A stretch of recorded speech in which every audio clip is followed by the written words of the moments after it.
සිව්පාල සිව්මාග කළ සිත්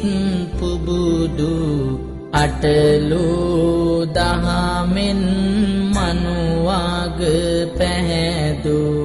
ගයාමූලයේ දසමාරු පැරදු නමස්කාර වේවා බුදු සමිදු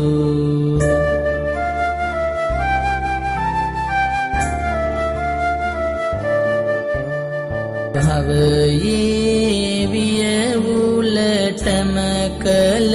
පිළියම් වනපොත් කර දුන් සසරට විසඳුම් අනාගතය අප හට